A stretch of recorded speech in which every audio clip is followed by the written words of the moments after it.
me ask you a question. How much revenue has your private practice lost due to simple revenue cycle management mistakes? After 12 years of auditing private practices' books, operations, and systems, I've found a trend where I am seeing private practices leaving tens of thousands of dollars on the table on an annual basis. Better yet, I've seen pediatric therapy private practices leave over $50,000 in lost revenue. Sometimes it's a lack of a system. Sometimes it's personnel. Sometimes it's they outsource their billing and they give the keys away to the castle. But the bottom line is they don't realize all the money that's getting swept under the rug based on a lack of transparency in their numbers.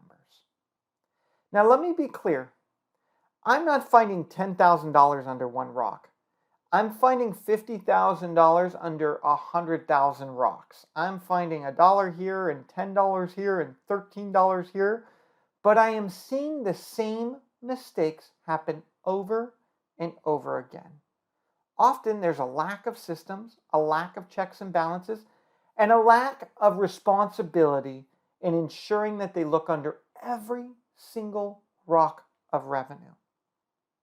Hi, I'm Brandon Siegel, a private practice industry expert, and I'm here today to unlock 5 strategies to ensuring your private practice is optimizing its bottom line through billing and collections and the process in which they are not losing $50,000 annually due to compound mistakes. So the first things first, I am picking on pediatrics today. Why?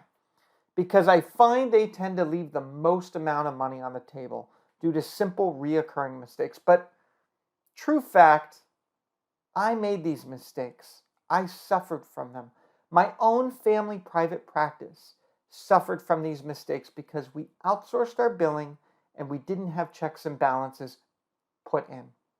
Fortunately, I fixed them over 12 years ago, and I am here today to help you fix any billing mistakes that you have.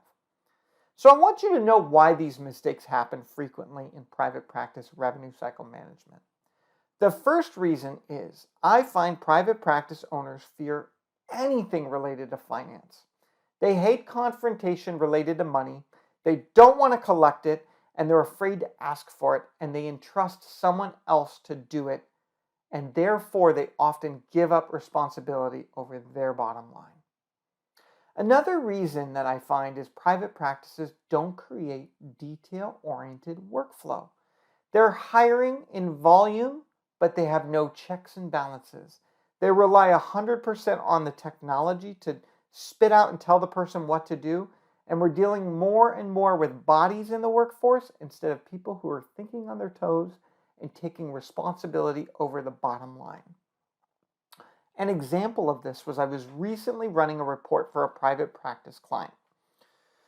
2 weeks ago, we were doing some payroll numbers for them, and I found an error in one of the variables of the report. The report was literally calculating billing units by an extra 0.25, and they didn't catch it. If I had not caught this, they would have trusted the data, and they would have paid out tens of thousands of dollars annually based on overpayment to their staff. So it's important that we catch these discrepancies, right? Now, by understanding the way that data may be misrepresented due to human error or misfiring in data calculations, you can build workflow that ensures that every T is crossed, every I is dotted, etc.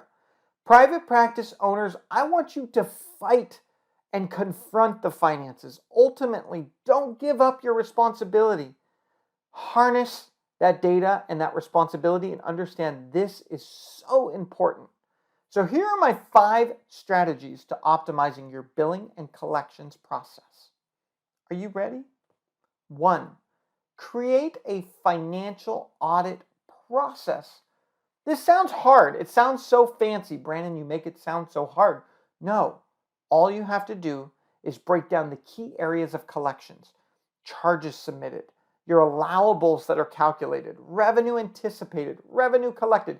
You get the point. Create a checklist. Have a measurable accountability where every team member is measured in that process. 2, get outside perspectives in terms of your different revenue cycle management reports. Don't just trust in-house. Watch videos, read books, get free strategy sessions, hire a consultant, whatever it may be. But you have to make sure there's no camouflage holes in your reporting. It is worth its weight in gold. 3, develop a habit of financial modeling to ensure that numbers are within 1% of your forecasting. You know how they say mother's instincts are always right? Well, I always say that well done financial forecasting is always right. Number 4, I want you to automate the collections process through technology for your co-pays collections, co-insurance, patient responsibility when they have a deductible. Unfortunately, I hate to break it to you, but more and more people can't count. They can't collect money, and I'm seeing mistakes day in and day out based on human error. Create your patient portal. Automate your collections process. Don't let someone input the wrong data. I'm telling you, it'll make a world of a difference for you. 5, create a transparent roadmap with your patients so that patients understand their financial responsibility. This sounds so generic, so simple, but it's so true. Every office I go into, I look at their documents and I look at their process, and the number one mistake they make is there's no forecasting of expense to the patients. There's no understanding of what's my responsibility, what's my worst case. It's kind of like, hey, you know what, we'll bill your insurance and we'll find out. Well, when that bill comes, whether it's $25 or $85, it's 10 times harder to collect when they don't know what's coming their way. So be proactive. Give them the different functional milestones of what they may be responsible for on a financial level. Again, I'm Brandon Siegel. I'm the president of Wellness Works Management Partners, and I'm here to help in any way I can. If any of this sounds like a barrier to entry for you, sign up today for a free private practice strategy session, and I will unlock the revenue back in your practice.